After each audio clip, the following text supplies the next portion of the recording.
కాంగ్రెస్ అధ్యక్షురాలు షర్మిల నోరు అదుపులో పెట్టుకోవాలని బీజేపీ రాష్ట్ర అధికార ప్రతినిధి సాధినేని యామిని శర్మ హితవు పలికారు. కాంగ్రెస్ పాలనలో జరిగిన ఉగ్రవాదుల గురించి బీజేపీ పాలనలో దేశం ఎంత సురక్షితంగా ఉందో తేల్చుకుందామంటూ సవాల్ విసిరారు. పహల్గాంలో హృదయ విదారక ఘటనపై యావత్ దేశం దిగ్భ్రాంతిలో మునిగితే షర్మిల బీజేపీపై చేసిన వ్యాఖ్యలు సరికాదని మండిపడ్డారు. గడిచిన 10 ఏళ్లలో దేశంలో ఎక్కడా ఉగ్రదాడులు జరగకుండా కేంద్రంలోని బీజేపీ ప్రభుత్వం పటిష్టమైన చర్యలు తీసుకుందన్నారు. దేశ ప్రజల రక్షణకు మోదీ అహర్నిశలు శ్రమిస్తున్నారని వెల్లడించారు.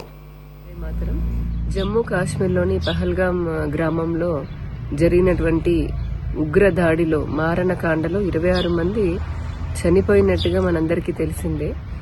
అందులో 25 మంది హిందువులే అవడము, అలాగే మతం పేరిట అంటే ఆ ఉగ్రదాడి చేసినటువంటి ఉగ్రవాదులు ఎవరైతే ఉన్నారో వారు పర్యాటకులాగా వచ్చినటువంటి మగవారిని వారి దగ్గరికి వెళ్లి మీ పేరేంటి, మీ మతం ఏంటి అని చెప్పని కనుక్కొని మరి వారు ఏ మతస్థులు అని చెప్పని తెలుసుకోవడం కోసం అని చెప్పని వారి ప్యాంటు కూడా విప్పదీసి మరి చూసి కాల్చి చంపినటువంటి ఘటన యావత్ భారతదేశాన్ని కాదు ప్రపంచాన్ని కూడా దిగ్భ్రాంతికి గురి చేసింది.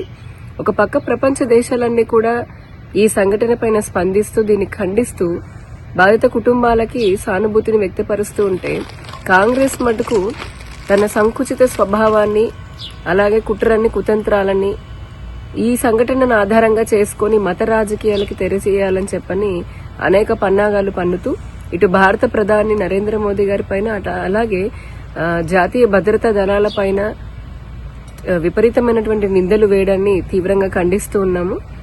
ఎందుకంటే గడిచిన 10 సంవత్సరాల్లో మనందరికీ తెలిసిందే భారతదేశం లోపల ఎక్కడా కూడా ఒక్క ఉగ్రదాడి కూడా జరగలేదు. అలాగే ఎన్నో ఉగ్రదాడులు జరపాలి అని చెప్పని కుట్రలు పన్నినటువంటి కుట్రలని ముందుగానే భద్రతా దళాలు తెలుసుకుని వాటిని విచ్ఛిన్నం చేయడం కూడా జరిగింది, ఆపడం జరిగింది. నరేంద్ర మోదీ గారు దేశ ప్రజల ప్రాణాల కోసం, ఈ దేశ అభివృద్ధి కోసం అహర్నిశలు కూడా 365 రోజులు 24/7 అన్నట్టుగా ఆయన కష్టపడుతున్నారు. మన జాతీయ భద్రతా బలగాల గురించి అలాగే మన దేశం ప్రజల రక్షణ కోసం అని చెప్పని ఖర్చు పెడుతున్నటువంటి నిధుల గురించి కానీ తీసుకుంటున్నటువంటి సంస్కరణల గురించి కానీ ప్రపంచ దేశాలన్నీ కూడా కొనియాడుతూ ఉన్నాయి.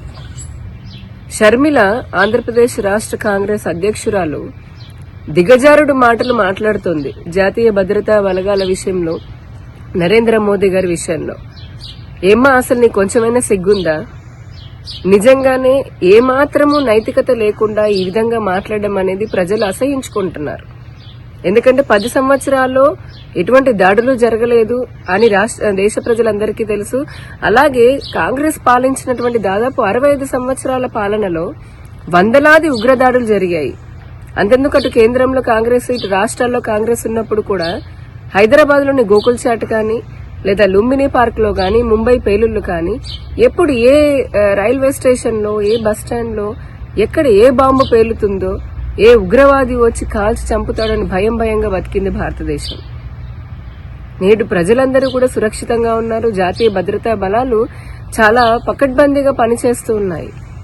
ఇటువంటి సందర్భంలో మతం పేరిట ఈ జరిగినటువంటి ఊచకోతలో బాధిత కుటుంబాలు అయితే హిందూ కుటుంబాలు ఉన్నాయో వారికి అండగా నిలవాల్సినటువంటి కాంగ్రెస్ లేదా షర్మిల వారికి అండగా నిలబడకుండా ఉగ్రవాదులకి వారి చర్యలకి మద్దతునిస్తున్నట్టుగా ఆవిడ చేస్తున్నటువంటి మాటలు, మాట్లాడుతున్నటువంటి మాటలు నిజంగా సమాజం ఏమాత్రం హర్షించదు. ఇంతవరకు ఉగ్రవాదుల చర్య పైన మాట్లాడలేదు ఆవిడ. ఉగ్రవాదులు గాని వారికి సహాయం అందించినటువంటి వారిపైన ఎటువంటి మాటలు మాట్లాడకుండా భారతదేశం పైన, దేశ ప్రధాని పైన మాట్లాడుతూ ఉంది. దీన్ని బట్టే అర్థమవుతుంది షర్మిలకి ఉన్నటువంటి రాజకీయ అపరిపక్వత లేదా ఆవిడకున్నటువంటి మత సంతుష్టీకరణ భావజాలాన్ని మన అందరికీ అర్థమవుతుంది.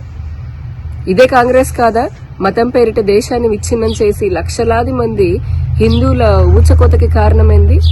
ఇదే కాంగ్రెస్ కాదా ఎన్నో హిందూ వ్యతిరేక చట్టాలని తీసుకుని రావడము, అలాగే సంతుష్టీకరణ, మైనార్టీ సంతుష్టీకరణ కోసము వక్ఫ్ చట్టంతో సహా అనేకమైనటువంటి చట్టాలని చేసి సంతుష్టీకరణ చేస్తుంది ఎవరు? ఆ రోజు మత రాజకీయం చేసింది ఎవరు? ఈ రోజు కూడా మత రాజకీయాలు చేస్తుంది కాంగ్రెస్ కాదా? ఇటువంటి వారా ఈ రోజున భారతీయ జనతా పార్టీని, మా చిత్తశుద్ధిని ప్రశ్నిస్తోంది? హిందువుల మరణాలు, హిందువుల ప్రాణాలంటే ఏమాత్రము లెక్కలేనటువంటి పార్టీ కాంగ్రెస్ పార్టీ. షర్మిల, మీకు ఇదే హెచ్చరిస్తున్నాము. నోరుంది కదా అని ఎంత పడితే అంత మాట్లాడుతూ బలైనటువంటి హిందూ కుటుంబాలని ఇంకా రెచ్చగొట్టే విధంగా, వారిని ఇంకా మరింత బాధ పెట్టే విధంగా మీకు మాట్లాడడం అనేది తగిన పద్ధతి కాదు.